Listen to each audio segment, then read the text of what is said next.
Catherine Indiana Loubet sur ma chaîne YouTube Envol et Sillage, aéronautique et marine.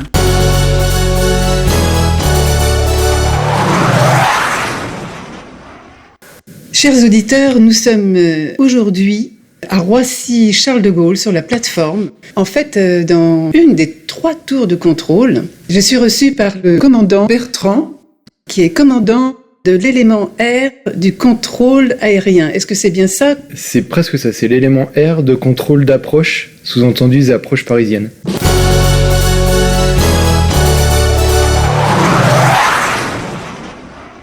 Alors, vous allez bien sûr nous parler plus précisément de toutes les actions que vous menez avec votre équipe.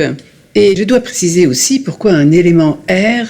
Vous êtes rattaché à l'armée de l'air et de l'espace. Tout à fait. Et on peut se demander pourquoi, à une tour de contrôle d'avions civils, il y a des militaires. On va le faire découvrir auprès de nos auditeurs.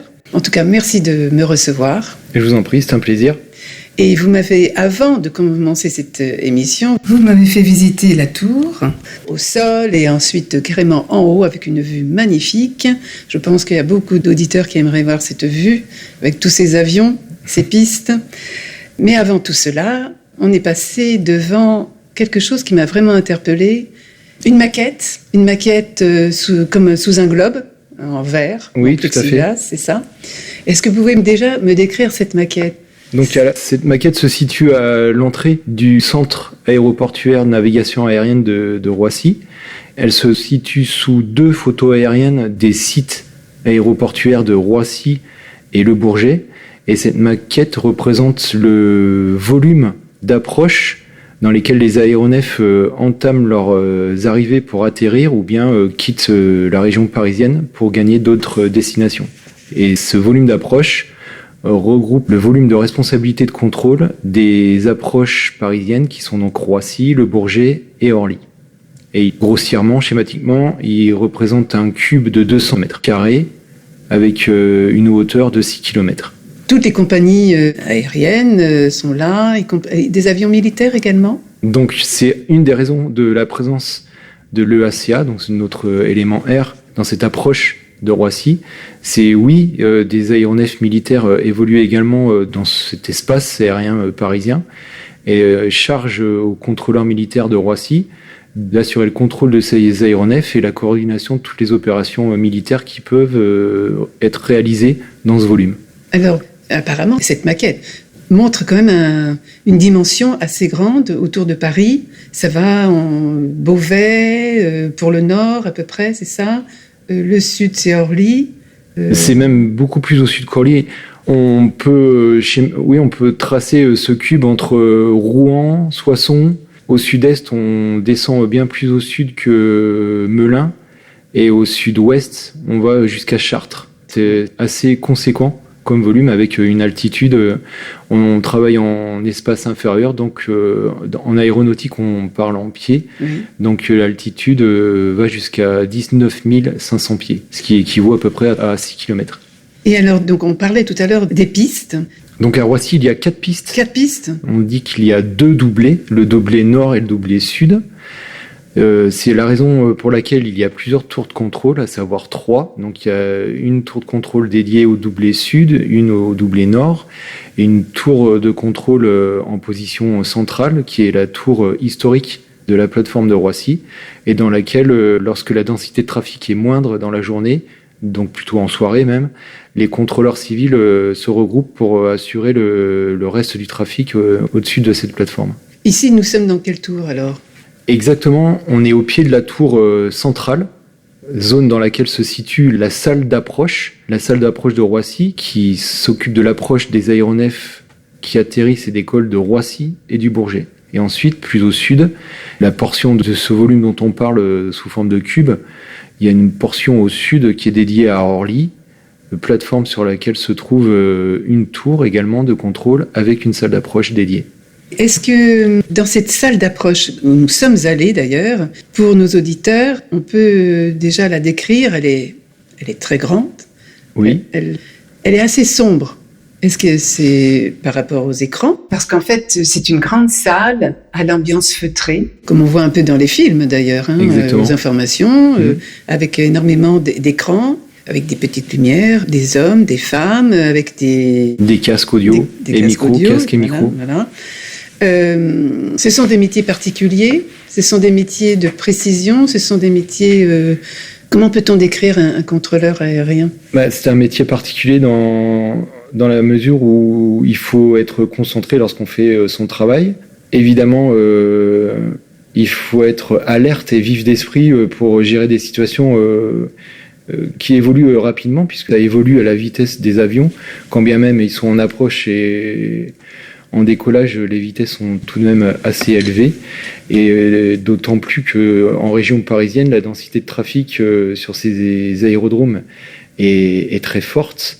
Donc ça réclame une attention de tous les instants et une grosse concentration, ce qui explique une rotation assez soutenue des contrôleurs pour maintenir cette concentration et une sécurité des vols maximum.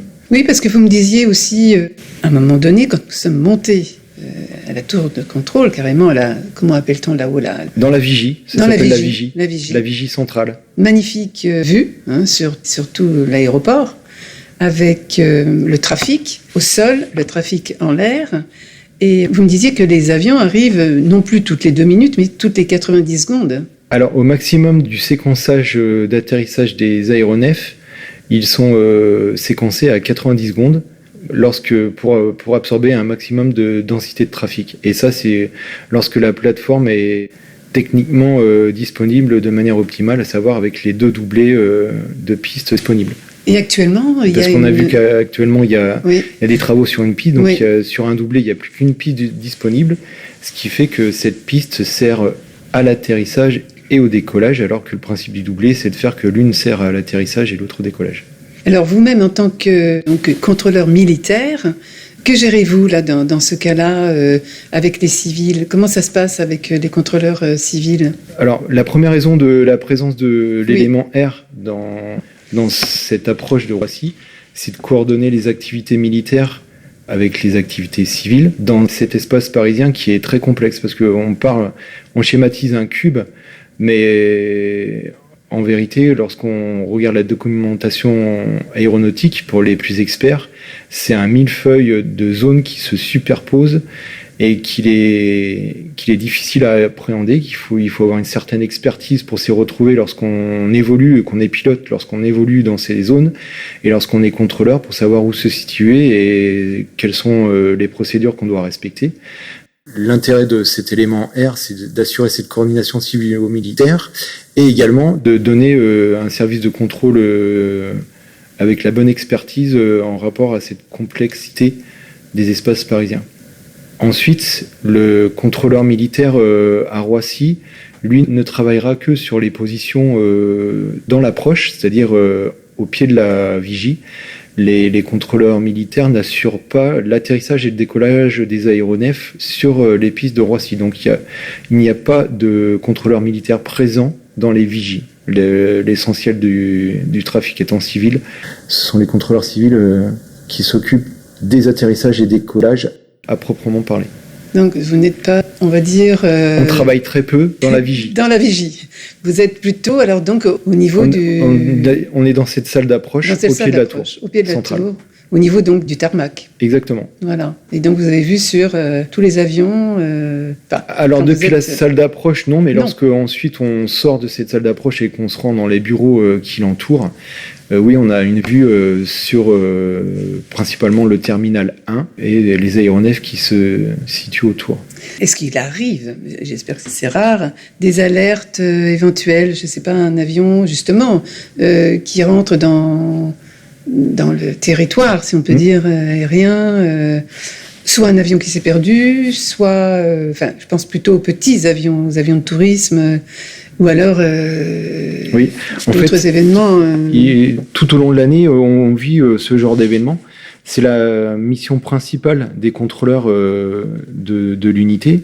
Ils sont présents, il y a une présence qui est assurée 24 heures sur 24 sur le site. Mm-hmm.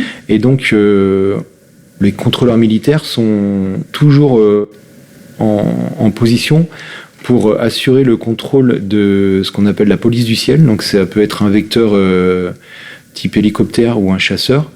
Et ces vecteurs vont être utilisés pour intercepter des aéronefs qui seraient mal intentionnés ou suspectés d'être mal intentionnés, et vers qui on va diriger nos vecteurs de police du ciel pour effectuer des mesures de renseignement qui nous permettront de déterminer s'il y a une menace ou pas, et s'il y a une menace avérée, de la détourner de la région parisienne ou de tout risque vis-à-vis de la population française.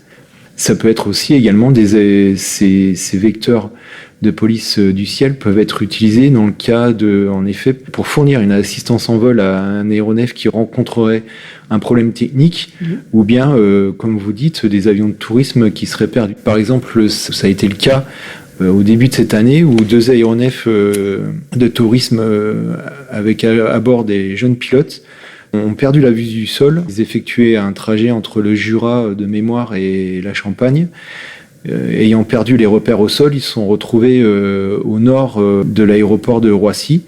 Et l'armée de l'air, donc c'est le commandement de la défense aérienne et des opérations aériennes qui assure une permanence en France pour la sûreté nationale, qui, en langage militaire, on dit qu'il scramble la police du ciel, donc il la déclenche. Donc ce commandement a déclenché un chasseur et un hélicoptère pour intercepter ces aéronefs et leur aider à traverser la couche de nuages pour se poser en toute sécurité sur la plateforme de Beauvais.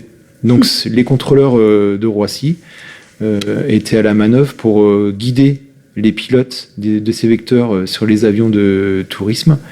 Et une fois que le pilote a acquis le visuel ou le contact radar en fonction du vecteur qu'il pilote, eh ben, il aide cet aéronef en assistance à se poser de manière sécurisée. Et alors ces avions de chasse ou ces hélicoptères sont basés où ?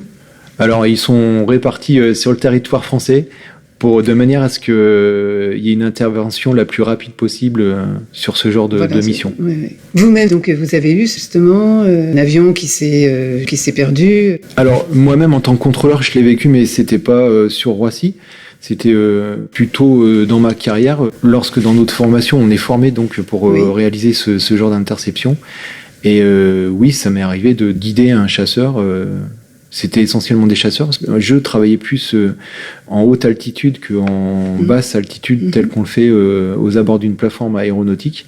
Et oui, ça m'est arrivé de faire ce genre de mission. Alors justement, ça me permet de parler un peu de votre parcours, si vous le permettez. Oui, bien sûr. Voilà. Déjà, c'est une passion. Comment vous êtes arrivé cette envie de travailler dans l'aérien ? Donc Parce que c'est vaste, il y a plein de métiers. Exactement. Ce qui m'a mis le pied à l'étrier, c'était mon professeur de physique lorsque j'étais au lycée, qui était réserviste.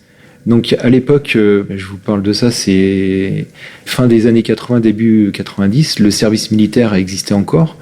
Donc on avait possibilité, quand on était jeune, de faire une préparation militaire avant d'effectuer son service militaire. Donc ce professeur m'avait orienté vers cette préparation militaire, et pour clore la préparation militaire, on avait passé 15 jours pendant les vacances de Pâques sur la base aérienne de Lyon-Montverdun, où donc c'était 15 jours dédiés à finaliser notre préparation, mais aussi ça nous a permis de visiter un centre de contrôle et de détection militaire, et c'est là que j'ai fait la découverte du métier de contrôleur aérien, et c'est là que l'idée m'est restée de m'engager pour faire ce métier. Et donc après avoir passé mon bac au début des années 90, je me suis engagé et j'ai fait cette formation de contrôleur militaire. Ma première affectation a d'ailleurs été à Lyon-Montverdun. Donc je suis rentré, j'étais sous-officier. Au fil des années, j'ai développé mes connaissances, mon expertise dans le domaine du contrôle aérien. J'ai fait diverses missions, diverses mutations. Et également, j'ai pu progresser en statut. J'ai passé un examen pour devenir officier. Et donc ensuite, je suis arrivé à la place où je suis, officier supérieur et commandant d'une unité de contrôle. Et alors, à un moment donné, vous étiez aussi vers Reims, non, c'est ça, vous m'aviez dit? Alors, juste avant d'être affecté ici à Roissy, alors j'étais dans une petite entité, une petite unité de contrôle également, implantée dans le milieu civil, mais c'est le milieu civil différent de Roissy dans la mesure où c'est un centre de contrôle en route. Donc, le centre de contrôle en route, c'est un centre civil dans lequel les contrôleurs civils assure les services du contrôle pour tous les aéronefs IFR qui volent en espace supérieur au-dessus de la France. Donc il y a 5 centres de ce type en France, et dans chaque centre est implantée une unité de contrôleurs militaires pour faciliter la coordination entre le trafic civil et le trafic militaire. Donc oui, c'était dans cette unité que j'étais présent avant Roissy. Et aujourd'hui, alors donc, nous sommes à Roissy, vous avez une équipe, et vous êtes combien là, dans cette équipe de contrôleurs aériens donc? Du coup, l'ensemble de l'unité représente une dizaine de personnes, incluant les officiers encadrants et les contrôleurs qui assurent la permanence H24. Là, on parle bien sûr militaire. Hein, Mon contrôleur militaire, oui. Voilà. Pour nos jeunes auditeurs qui voudraient faire ce métier, alors... Bien sûr, il y a les civils, bien sûr, mais il y a aussi les militaires. Quelles sont les capacités? Alors, pour être contrôleur militaire, il faut détenir le baccalauréat, n'importe quel type. Oui. Et ensuite, il faut se renseigner auprès de CIRFA. C'est les centres d'information pour intégrer les différentes armes. Oui. Et le jeune qui voudra s'orienter vers ce métier devra passer des tests médicaux de mémoire dans un centre il y a différents centres interarmes sur le territoire, et ensuite il sera orienté sur Rochefort pour faire sa formation militaire, et ensuite sur d'autres bases en fonction de la spécialité qu'il aura choisie. Donc en l'occurrence pour le contrôle militaire, il sera orienté vers Mont-de-Marsan, où il y a le centre de formation des contrôleurs militaires, où il passera un certain nombre de mois pour acquérir les connaissances nécessaires pour ensuite être affecté dans une unité de contrôle où il sera définitivement formé sur son poste, car chaque formation est propre à l'affectation géographique qu'il recevra, que ce soit une plateforme aéronautique ou un centre de détection et de contrôle militaire qui travaille en supérieur. Il n'est pas nécessaire d'avoir des notions de pilotage Non, absolument pas. Non. Même pas d'avoir de notions aéronautiques. Il faut juste être empreint de bonne humeur, de bonne volonté, et être opiniâtre, parce que c'est assez particulier, cette formation de contrôleur aérien. Donc, faut s'accrocher, et puis faut... Dans quel sens c'est particulier, pardon, mais dans quel sens? C'est particulier dans le sens où il faut, ça recoupe ce qu'on disait en début d'interview, il faut avoir cette capacité de se concentrer et d'absorber différentes informations rapidement, les traiter et prendre les décisions pour aider le pilote à réaliser ses missions. Oui, et puis quand même des nerfs solides aussi par moment. Oui, alors bien sûr, il y a des situations stressantes, et en effet, oui, il faut savoir garder son sang-froid. La vue aussi, parce que être sur des écrans, on est longtemps sur des écrans? Alors après, tout ça est déterminé de manière réglementaire sur le temps qu'on peut passer sur un écran, etc. Mais vous voyez, moi je porte des lunettes, donc c'est la vue et... ça sera plus facile d'être contrôleur si on a des lunettes que pilote, par exemple. Oui, mais voilà, donc c'est surtout ces critères de personnalité qu'il faut avoir sur évidemment sur le domaine médical.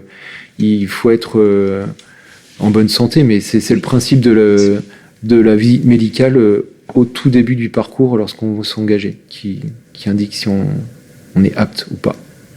Et quels sont vos liens avec l'aviation civile? Là, vous vous côtoyez, ils sont plus nombreux au niveau, bien sûr, vos collègues. Tout à fait. Et ça, c'est lié à la densité de trafic civil. Elle est bien sûr beaucoup plus importante que la densité de trafic militaire, ce qui explique le nombre.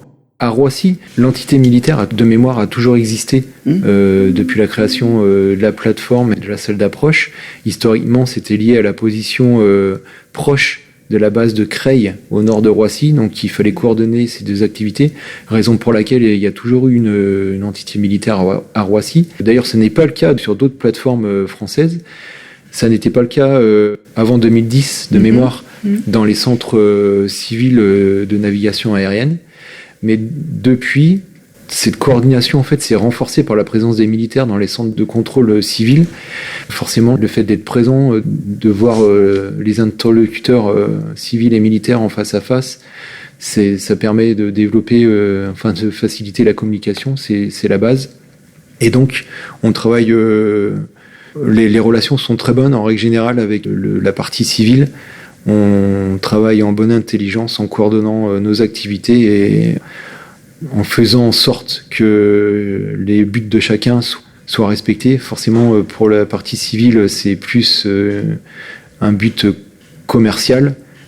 Pour l'armée, c'est la défense de notre pays, donc c'est la souveraineté nationale. Et grâce à cette coordination, on arrive à coordonner nos deux objectifs. Très bien. Je reviens justement, vous m'avez montré aussi au départ la salle d'entraînement. Alors en fait, elle se situe au même niveau que la salle d'approche. Oui. Et donc en fait, c'est une salle dans laquelle se situent les mêmes visualisations qu'en salle d'approche. Donc en fait, c'est une salle de simulation radars, avec les mêmes systèmes de radio, téléphone et visualisation radar que la salle d'approche, et sur laquelle les contrôleurs stagiaires, alors civils essentiellement à Roissy, s'entraînent avant de passer sur du contrôle réel. Il y a des sessions, j'imagine. Tout à fait. Alors, je ne connais pas exactement l'organisation au niveau civil, mais il y a tout un processus qui est déterminé en avance de phase dans la progression du contrôleur stagiaire pour mener à bien ces simulations, et avec des scénarios qui se complexifient au fur et à mesure que la formation avance. Nous, au niveau de la partie militaire, on n'accueille pas de contrôleurs stagiaires encore dans notre unité. Pour l'instant, la complexité de notre travail ne s'y prête pas. Mais toujours est-il qu'on utilise tout de même ces simulateurs pour former de nouveaux affectés dans l'unité, et également pour entretenir, pour avoir une continuité de formation de nos contrôleurs, où on s'exerce régulièrement sur le simulateur à différents scénarios, essentiellement qui ont pour thème la sûreté aérienne, et donc l'interception, comme on l'évoquait tout à l'heure, d'aéronefs qui ont besoin d'assistance, ou bien d'aéronefs qui auraient des intentions malveillantes. Oui, c'est ça. Oui, parce que même au niveau militaire, justement, dans la formation, est-ce qu'il y a des nouveautés Alors en fait, essentiellement, forcément, on essaye toujours d'évoluer dans la formation des contrôleurs stagiaires, la manière d'appréhender notre formation initiale, et ensuite la continuité de formation. Les équipements également évoluent, mais ça c'est plus sur la partie contrôle militaire, centre de contrôle militaire, je veux dire, technique, sur le plan technique militaire. Et ensuite, ce qui évolue régulièrement, ce sont les procédures de contrôle. Le domaine aérien doit être sécurisé au maximum. Donc, il y a, que ce soit dans le civil ou dans le militaire, on étudie chaque cas qui peuvent être rapportés de contrôleurs, de pilotes, de techniciens aéronautiques qui auraient pu amener à des pannes, des incidents, à plus forte raison des accidents. Donc tout ça, lorsque ça se produit, une panne ou un incident, c'est analysé, et peuvent ressortir de ces analyses des procédures qui sont retravaillées afin que on puisse soit répondre de meilleure manière à un incident ou à une panne, ou bien tout simplement à l'éviter. Et c'est dans ce domaine du coup que le contrôleur, qu'il soit civil ou militaire, doit tout le temps tenir à jour ses connaissances, revoir ses procédures et s'adapter à l'évolution des techniques, que ce soit des matériels de contrôle ou bien avionique, puisque forcément on contrôle plus un aéronef sur le plan militaire. On n'a plus le pilote, le contrôleur militaire, il est au service du pilote, donc le pilote a plus les mêmes besoins aujourd'hui avec un Rafale qu'il n'avait avant avec un Mirage F1. Donc tout ça s'adapte et on doit s'adapter avec. Mais voilà, une autre capacité, s'adapter, être... C'est le propre du militaire, toujours, quel que soit le domaine dans lequel il exerce son cœur de métier, le militaire, c'est à cette force et cette capacité d'adaptation. Alors, en parlant de militaire, justement, puisque là, je vous enregistre, nous sommes fin juillet, et donc il y a 15 jours, il y avait donc le défilé du 14 juillet. Exactement. Et c'est, en fait, c'est une approche que nous faisons, on peut dire, dans les coulisses du 14 juillet. Parce que c'est vrai qu'on voit le défilé à la télévision ou alors sur place, hein, si on a la chance d'y être. Et là, on ne pense pas toujours à tous ces acteurs qui sont dans l'ombre, dont vous faites partie, hein, en tant que contrôleur du ciel, militaire également. Et vous pouvez nous dire, par exemple, cette année, tout s'est bien déroulé ? Donc sur le plan du contrôle aérien, tout s'est bien déroulé. Et oui, en effet, le 14 juillet... Alors, on parle du défilé aérien du 14 juillet, mais il ne faut pas oublier que c'est un événement évidemment national et de grande envergure. Donc, il y a aussi un dispositif particulier de sûreté aérienne pour protéger cet événement. Donc, en fait, c'est pas une difficulté, mais la complexité pour notre unité, qui a une faible ressource humaine, c'est d'être en capacité d'absorber 2 missions en une, en fait. Et donc, c'est complexe à préparer, et ensuite, c'est complexe à mener, ou du moins, il faut être préparé à le faire. Donc, c'est pour ça que dans ce domaine du contrôle aérien, notre unité est impliquée dans toute la construction de ce défilé et du dispositif de sûreté aérienne. Et la principale implication que l'on a à notre niveau, c'est la coordination avec la partie civile, parce que forcément, faire évoluer tous ces aéronefs, que ce soit vecteurs hélicoptères ou chasseurs, ou encore avions tactiques, stratégiques, c'est pas une mince affaire. Donc il faut bien coordonner cette affaire avec les civils. Avant ça, évidemment, il faut qu'elle soit bien coordonnée de notre côté. Donc le ACA participe à toutes les visios qui peuvent être menées dans ce cadre-là, où on prend toutes les informations nécessaires, on effectue les coordinations de nous-mêmes sur ce que l'on sait, ou bien que nos états-majors nous demandent, parce qu'il y a des demandes particulières. C'est un événement qui se travaille longtemps en avance. En ce qui nous concerne, nous, localement, on participe aux premières réunions à peu près 4 mois avant l'échéance. Et donc au mois de mars. Au mois de mars, ouais. Exactement. Sachant qu'auparavant, bien en amont, il y a les états-majors qui sont concernés par le défilé, parce que c'est le défilé, on parle du défilé aérien, mais il est coordonné aussi avec le défilé terrestre. Donc tout ça se coordonne à N-1 en fin d'année. Et ensuite, on prend les informations pour ensuite mettre tout ça en musique sur le plan aérien, localement, dans les espaces aériens parisiens. Alors justement, combien de fois, moi je me suis posé la question, mais comment gérer l'aéroport Charles de Gaulle avec tout le trafic civil? Les avions doivent décoller, atterrir, mais pendant ce temps, il y a aussi le défilé qui attend, tous les avions qui attendent, les avions de chasse, et la patrouille de France, et les hélicoptères, et le drone, le Reaper, mais ils sont en attente, et donc comment la plateforme civile, enfin, de l'aéroport est impactée? Voilà. Ça doit être difficile là quand même. Alors, c'est court, mais c'est long en même temps. C'est complexe forcément à mettre en œuvre, mais c'est pour ça que ça se travaille bien en amont. Et donc, en fonction de tout ce que j'ai évoqué précédemment, avec toutes les informations dont on dispose, on peut ensuite échafauder un plan où on sait où tous les aéronefs qui défilent vont se mettre en attente. On appelle ça des holds, donc ils sont sur des holds. Dans le ciel.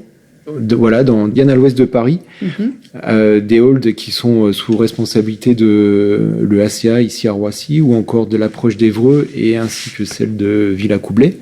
Donc les aéronefs sont sur ces halls bien en avance par rapport à l'heure H du défilé, qui représente le passage au-dessus du président de la République, au-dessus de la Concorde. Et quand on a tous ces éléments de mise en place, ensuite, c'est là qu'on peut se coordonner avec les civils en expliquant ce qu'on va faire, quand on va le faire, et ensuite, eux sont en mesure, d'après les informations qu'on apporte, de couper l'activité sur leur plateforme, et de manière la plus judicieuse possible pour que cette coupure soit la plus courte possible, afin que ça pénalise le moins l'aviation commerciale. Tout ça, c'est tout notre travail de coordination au fil entre le mois de mars et le mois de juillet qui se met en place pour que quelques minutes avant l'instant T, les approches parisiennes stoppent les arrivées puis les départs, que les aéronefs qui vont défiler militaires puissent faire leur défilé. Et une fois qu'ils ont fini le défilé, qu'ils ont évacué l'espace aérien parisien, là, en tactique, comme on dit, c'est-à-dire au moment où tout est possible, on dit aux civils, c'est bon, on a évacué nos aéronefs militaires, vous pouvez reprendre l'activité commerciale. Mais alors, voilà, je prends un exemple, Paris-New York, vol Air France, qui est prévu presque tous les jours à 10h30, ce jour-là, particulièrement le 14 juillet, il ne pourra pas être à 10h30. Eh bien, en fonction des horaires de défilé, alors parce que forcément, quand on fait une préparation de ce défilé, la veille, on aura une idée de l'heure à la minute exacte du passage au-dessus de la Concorde. Ensuite, le jour J, en fonction du protocole du président de la République, cet instant du défilé pourra être... je crois qu'il est rarement avancé, il est plutôt retardé. Et en fonction, forcément, les civils mettront en place ce dont on a parlé, la coupure du trafic. Et évidemment, le vol qui arrivera, un transatlantique, qui aura prévu d'arriver à 10h30 sur le tarmac de Roissy, il va falloir soit par... réduction de vitesse de vol, ou alors lui aussi se mettra en attente sur un secteur déterminé par les civils jusqu'à ce qu'il puisse reprendre sa route et atterrir. Mais sachant que comme tout est coordonné longtemps en avance, initialement il y a une première fourchette de coupure du trafic sur les plateformes parisiennes qui est déterminée, qui est communiquée en amont aux compagnies civiles, et qui ensuite, j'imagine, parce que ça dépasse mon expertise, qui j'imagine ensuite mettre en place les horaires de vol qu'il faut pour essayer de coller le plus possible à un atterrissage sans attente. Et alors, le 14 juillet, vous êtes au complet, l'équipe est au complet, j'imagine, des contrôleurs militaires et... Alors, comme... en dehors d'événements particuliers, là on parle du 14 juillet, mais il y en a d'autres. Précédemment, cette année, il y a eu le Salon du Bourget. Mais oui, c'est vrai. Où aussi ça demande, là il n'y a pas de défilé, mais ça demande, il y a des shows sur la plateforme du Bourget, mais le ACA est moins concerné. Par contre, on est concerné par tout le dispositif de sûreté aérienne qui est mis en place et dédié à cet événement. Donc l'année passée aussi, on a été dans cette... conditions avec les JO, où là c'était encore une dimension encore plus forte. Donc notre effectif, il est évalué au plus juste pour assumer notre mission de participation à la sûreté aérienne H24, sauf que sur des événements de grande envergure comme ceux qu'on vient d'évoquer, évidemment on a besoin de grossir notre effectif pour remplir notre mission. Donc par exemple pour le 14 juillet, la totalité de notre effectif est présente, peut convoquer aussi un réserviste qui est un contrôleur qui a toujours ses qualifications pour exercer son métier dans notre unité. Et on fait aussi appel à des renforts d'autres unités de contrôle, donc qui viendront une semaine avant et qu'on va former à notre espace aérien, à nos procédures. Et de manière à ce qu'ils soient aptes le jour J à nous renforcer et à nous aider à mener de front le contrôle des vecteurs qui participent à la sûreté aérienne et la mise en place du défilé aérien du 14 juillet. Est-ce qu'il y a quelque chose par rapport justement au défilé qui vous vient à l'esprit, le drone, là, le Reaper là... Alors oui, la particularité cette année, c'est l'implication du Reaper donc, dans le défilé. Donc oui, c'est particulier parce que dans la ségrégation d'espace qu'on doit mettre en place en espace inférieur, c'est-à-dire là où on se trouve, en dessous du niveau de 19 500 pieds, eh bien, il faut mettre en place des couloirs de circulation pour ce drone, des couloirs d'attente, et ensuite un couloir quand il va défiler au-dessus des Champs-Élysées. Donc c'est assez particulier à mettre en place. Comme le reste, quand on s'y prend en amont, qu'on a les bonnes informations et qu'on se coordonne bien avec les civils, ça se passe très bien. Donc, l'instant T, vous êtes vous-même en contact avec donc tous les aéronefs qui vont participer au tous les blocs, défilé. Si on peut dire, je sais pas comment. Exactement. Ouais, tous les aéronefs. Les holds. En fait, c'est les aéronefs qui sont sur les holds. Ils sont en fréquence avec, comme j'en parlais tout à l'heure, soit avec nous à Roissy, soit avec Évreux, soit avec Villacoublay. Ils ont également une fréquence qui permet de se coordonner avec le point central qui est au sol, aux abords des Champs-Élysées, pour coordonner le défilé. Et donc, en fait, tout ce beau monde se discipline sur les fréquences radio pour se mettre en place, pour assurer les rejointes des aéronefs entre eux, parce qu'ils arrivent des 4 coins de la France. Donc, forcément, il faut que les pilotes sachent les positions des uns des autres pour se rassembler, puis ensuite se rassembler en toute sécurité, et ensuite se déconflicter dans l'espace aérien entre ces holds. Donc tout ça est mis en place par des procédures entre les pilotes, avec le contrôle aussi, au travers de ces fréquences. Est-ce qu'il y a d'autres événements, bien sûr, pour l'année prochaine, de nouveau au mois de mars il y aura la préparation du 14 juillet 2026. En dehors de ça, vous savez à l'avance, j'imagine, s'il y a d'autres événements en fait, il y a des dates clés qui sont les commémorations au cours de l'année. Donc, je pense au 8 mai, au 11 novembre. Donc, dans ce cadre-là, il y a toujours un dispositif qui est mis en place, aérien, pour protéger les commémorations qui auront lieu sur Paris. Mais ensuite, il peut y avoir des tas d'autres événements qui vont impliquer notre unité et qui nécessiteront une coordination avec les civils ou avec des équipages qui vont venir effectuer des manifestations aériennes au-dessus de Paris. Je prends l'exemple l'année passée, lors de la visite, ou il y a 2 ans, je me souviens plus, lors de la visite du roi d'Angleterre. Il y avait eu un défilé aérien conjoint entre la patrouille de France, la patrouille qui représente l'Angleterre. Oui. Donc tout ça, c'est coordonné par notre intermédiaire avec Roissy, Roissy et les autres approches parisiennes.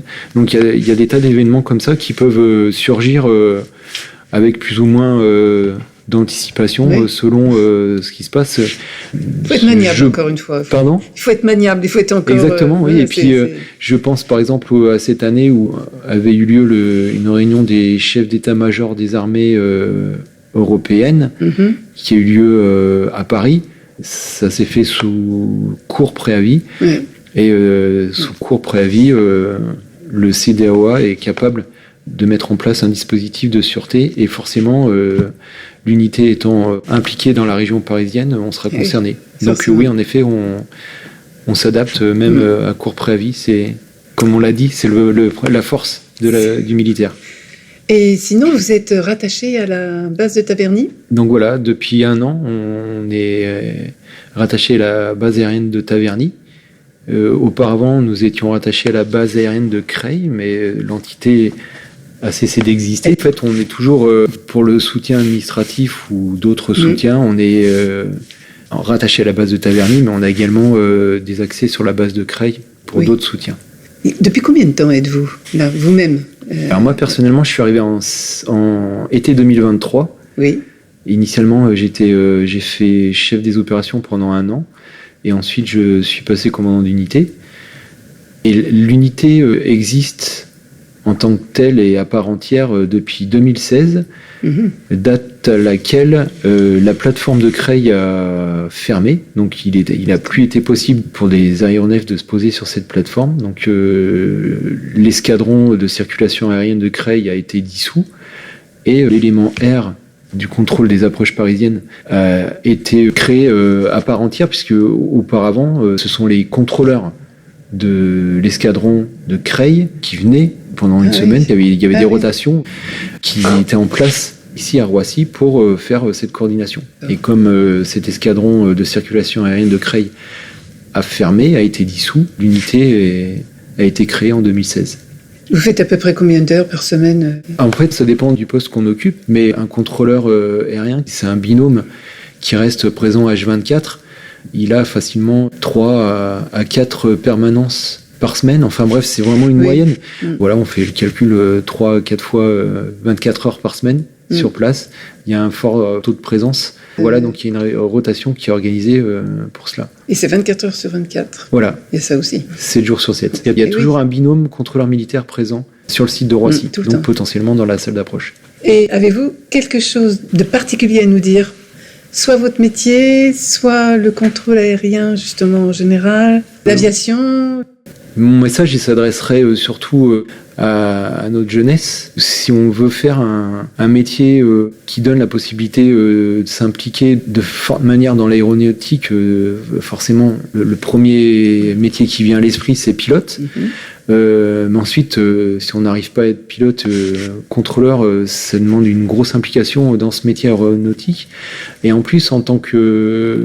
maintenant, avec l'expérience que j'ai, je vois une grosse différence entre un contrôleur civil et un contrôleur militaire. À savoir que le contrôleur militaire, il a des possibilités d'évolution qui sont énormes, parce qu'un contrôleur militaire, on vient de parler de tout l'aspect contrôle en métropole, procédure, etc. Mais le contrôleur militaire peut aussi s'impliquer dans des opérations aériennes sur des théâtres d'opération, donc des théâtres où il y a des conflits. Et dans ce cadre-là, il participe à ce qu'on appelle le commandant de contrôle, toute la chaîne C2 qui peut se mettre en place sur un théâtre d'opération. Et c'est souvent des opportunités de découvrir d'autres pays, d'autres cultures, et de s'impliquer dans l'actualité quelque part, parce que quand on participe à des opérations, que ce soit de maintien de la paix sur un territoire, ou alors de lutte, comme ça a pu être le cas au Moyen-Orient contre le terrorisme, le contrôleur militaire, il y a des contrôleurs militaires. Moi, je sais que j'ai participé à des missions de ce genre, et c'est très enrichissant, c'est gratifiant, et c'est vraiment très intéressant de pouvoir faire ça. Et dans ce domaine aérien, c'est une possibilité, en étant contrôleur militaire, de le faire. Et c'est vraiment ce que je conseille aux jeunes qui ont envie de faire un métier où il n'y a pas trop de routine, qui se penchent sur ce métier-là, et je pense qu'il ne sera pas déçu. Eh bien, merci infiniment, commandant Bertrand. Et je vous remercie d'être venu réaliser cette interview. Merci beaucoup à vous. Bonne continuation. Merci.